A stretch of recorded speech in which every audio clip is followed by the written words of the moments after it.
Hi everyone, welcome to the Nintendo Show, Episode 5. My name is Dehvin, and welcome to our Halloween Spectacular. I am your singular host today, and that is it. Trevor is sick, so we are just going to be doing some Halloween spookiness with you and myself, just talking to the void, talking to the universe, giving out them good vibes, or creepy vibes, probably creepy vibes. So, we are going to talk about some Luigi's Mansion. We're going to go over some video game horror top 25 list. And we are going to get into the creepiness that is video game conspiracies. So, sit tight, listen to some spooky music, have a good old time with me. We'll have some fun one way or another. And next week, I promise, we will get to some normal episodes. I'm sorry, illness has taken over us all. It's even taken me, so if my voice gets a little weird, it is part of that, and also I'm trying to be creepy. So, here it is. Thanks for listening to the Nintendo Show. Let's get spooky, y'all.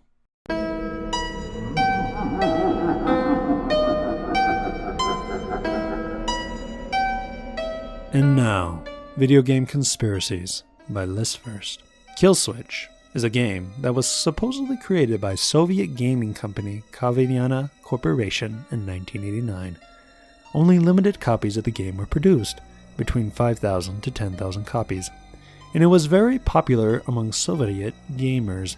The game itself was a pioneer in the survival horror genre.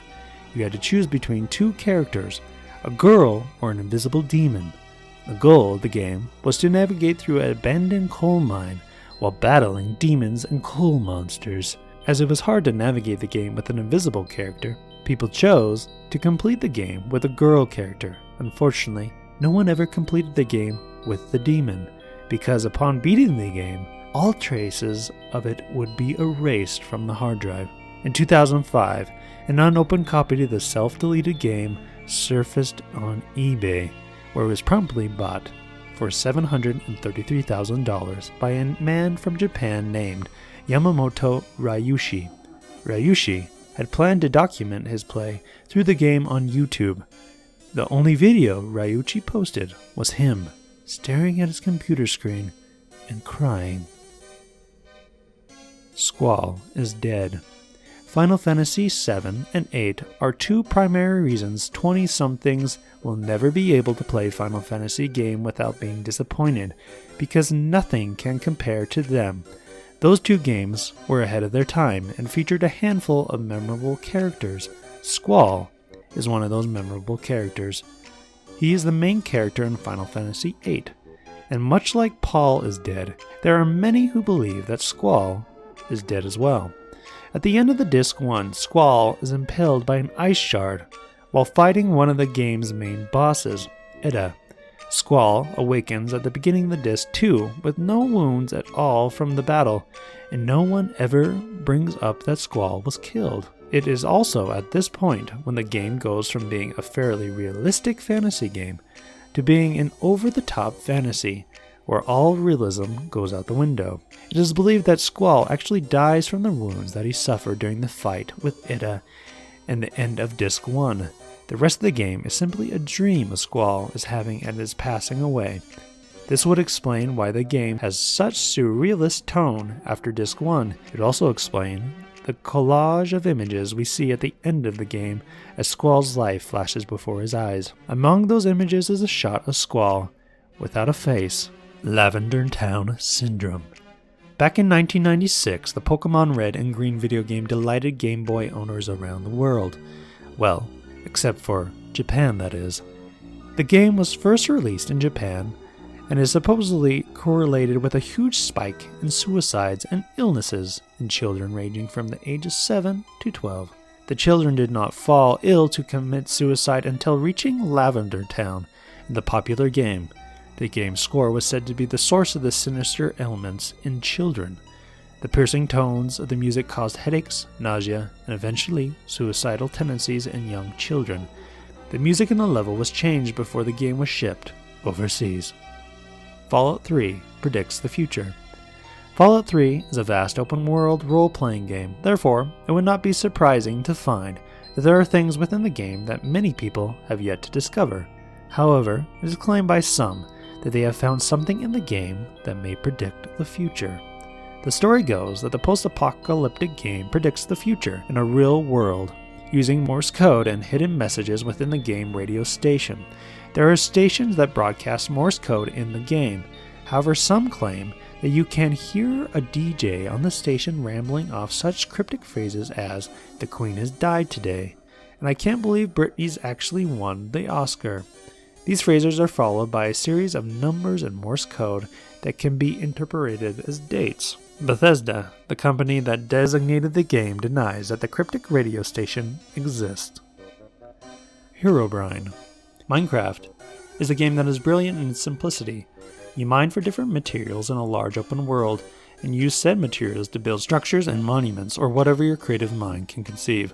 However, some players claim that something sinister is happening in these games.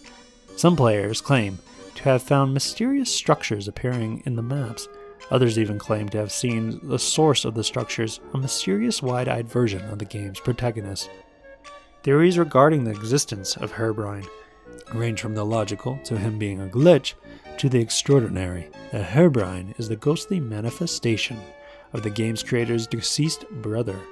Mojang, the team behind Minecraft, do not do much to discredit the legend of Herobrine, as in many games updates they list that one of the improvements made is the removal of Herobrine.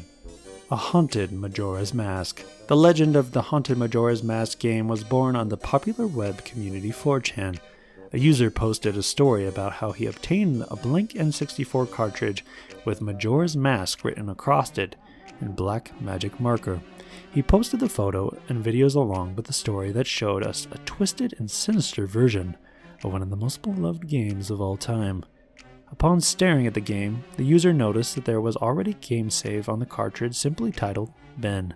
He ignored the save file and started a new game, and noticed that all the NPCs, non-playable characters, would refer to him as Ben. He deleted the Ben file and tried to start a new game.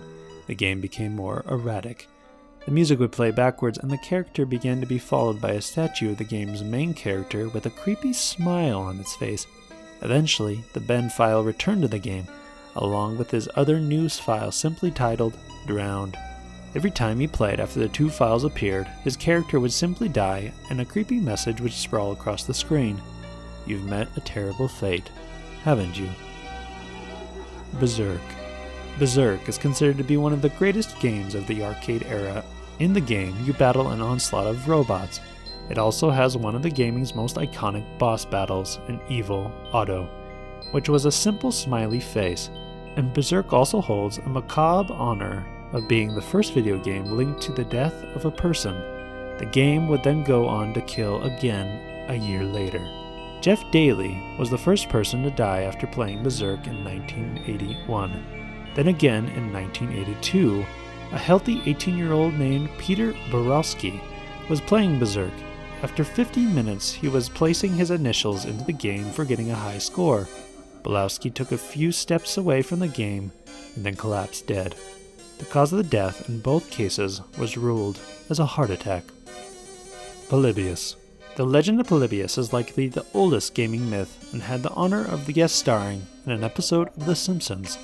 Polybius was an arcade game that mysteriously appeared in our arcades in Portland, Oregon in the early 1980s. The cabinet was completely black except for the green joysticks and the logo at the top of the machine. The game combined elements of classic shooters like Tempest, mazes like Pac-Man, and spatial puzzles. When played it, supposedly caused all sorts of health problems including amnesia, blackouts, nausea, seizures, headaches, night terrors, and in some cases, players would report to commit suicide not long after playing. It is also said that men dressed in all black would often be seen messing with the game, leading some to speculate the device was not a video game, but a government experiment. Whether or not the insidious arcade game ever actually existed is still unknown.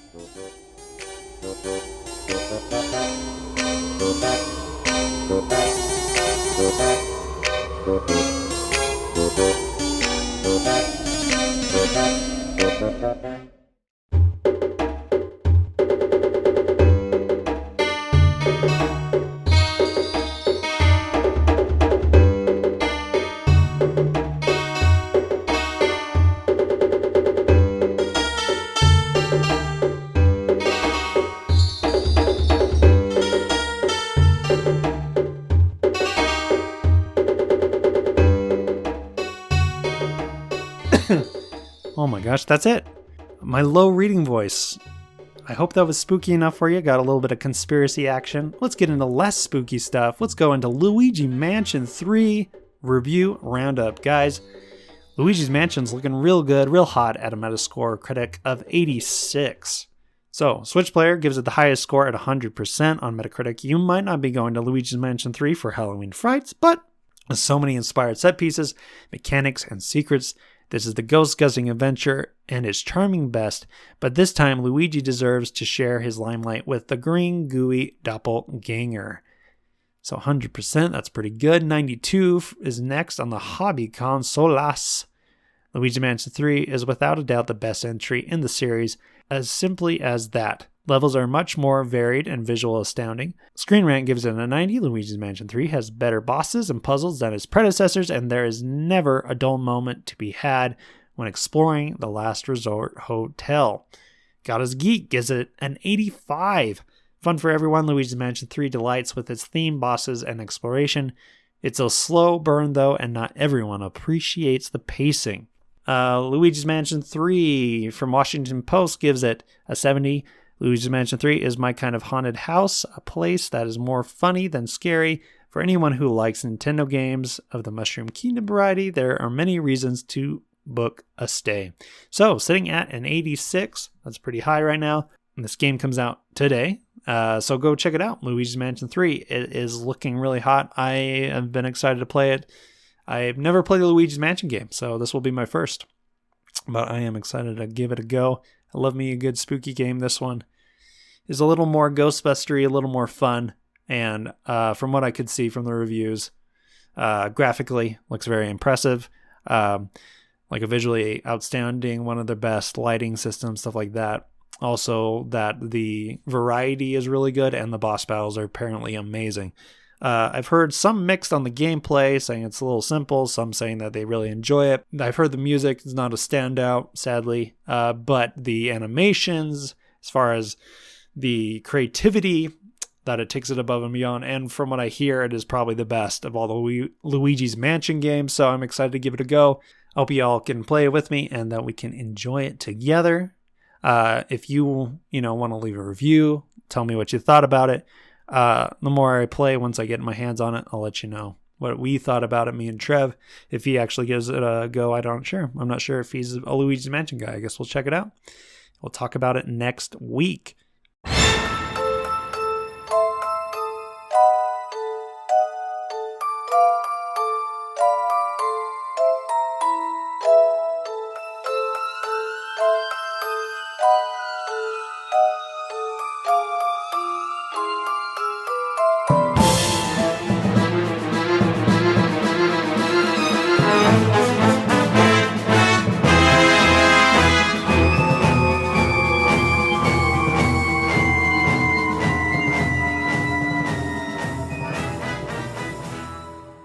All right, everyone, let's get into the top 20 best horror games according to Games Radar.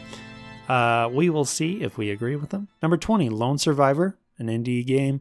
Never played it, so that's not fun. Fear, number 19, played it. Creepy, a little action heavy, but creepy. Number 18, Condemned Criminal Origins, definitely a creepy game. This game had a whole bunch of people that were chasing you and they hide and stuff. Again, a little action-y based, but it was creepy. Definitely good. Fatal Frame 2. I've never played a Fatal Frame game, but I hear they're creepy as crap. And it's a Nintendo property, so where is that bad boy at? Little Nightmares. I said you guys should go check this game out. Go check it out. It's a creepy little indie darling. Go give it a go. Number 15 is Alan Wake. Again, spooky, but more like in a Twin Peaks way, not like blowing my mind, but a decent game. I would say go check it out for sure. Amnesia Dark Descent. I've heard this is creepy. Haven't played it. Looking at the screenshot, yep, there's a creepy baghead guy. Definitely creepy.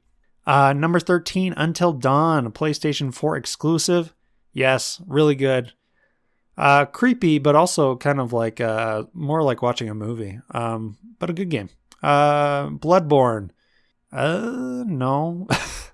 I don't think it's creepy, personally. I think the art style is kind of, it's old school gothic horror, but it's definitely not a scary game in any way. It feels a lot more like a Dark Souls than anything.